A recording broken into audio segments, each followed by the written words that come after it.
Hi hello வணக்கம் chalk TV நண்பர்களே. நான் உங்கள் கதை சொல்லி ஃப்ரெண்டு விஜயா. நீங்கள் இப்போ பார்க்க போகிறது எஸ் ஃபார் ஸ்டோரிஸ்.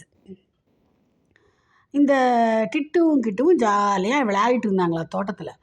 அப்போ பார்த்தீங்கன்னா ஒரு குட்டி புழு மாதிரி தான் இருக்குது, ஆனால் அது என்னன்னே தெரியலையா.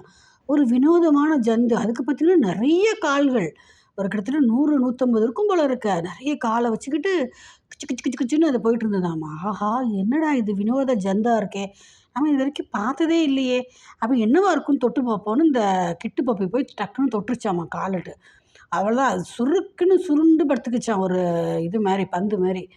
அப்புறம் நாத்தம் கெட்ட நாத்தம் அடிச்சுதாம்மா அது உடம்புலேருந்து. இவங்க 2 பேரும் ஐயோ என்னடா இது கரும நாத்தம் இது சை அப்படின்னு நினச்சிட்டு மூக்கை பொத்திக்கிட்டாங்கண்ணா. அப்போ திரும்ப அது சுருண்டிருந்த அந்த ஜந்து வந்து திரும்ப அதோட உடம்ப நீட்டமாக ஆக்கிக்கிட்டு அதை சொல்லிச்சாமா, ஃப்ரெண்ட்ஸ், என் பேர் தான் மில்லிபீட், அதாவது மரவட்டை தமிழில். நான் வந்து ரொம்ப சாஃப்டான பாடி எனக்கு இருக்கும். என்னை யாரும் தொட்டால் எனக்கு பிடிக்காது. அதுவும் இல்லாமல் ஏதாவது ஆபத்து வந்துருமோன்னு சொல்லி பயந்துக்கிட்டு நான் என்ன பண்ணுவேன் வழக்கமானா, அப்படியே யாராவது தொட்டவுடனே அப்படியே சுருண்டுக்குவேன். என்னோடய தலையை சுற்றி என் உடம்பை அப்படியே சுருட்டி நான் அப்படியே படுத்துக்குவேன், அந்த ஆபத்து போகிற வரைக்கும். அதுவும் இல்லாமல் என்னோடய உடம்பு நீளமாக இருக்கு இல்லையா, அது சைடில் பூரா நிறைய ஓட்டைகளாக இருக்கும். அது வழியாக வந்து கெட்ட நாற்றம் வர்ற மாதிரி ஒரு விஷயத்த நான் வந்து ப்ரொடியூஸ் பண்ணி அனுப்புவேன்.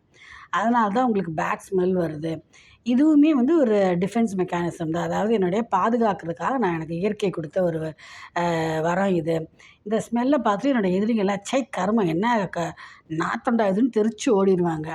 அவ்வளோதான். அவங்க ஓடினதுக்கப்புறம் நான் அதை சுருட்டி இருந்த என் உடம்ப நான் நிமித்திக்கிட்டு ஜாலியாக கிச்சு கிச்சு கிச்சு கிச்சுன்ட்டு எப்பவும் மாதிரி ஓடி போயிடுவேன்.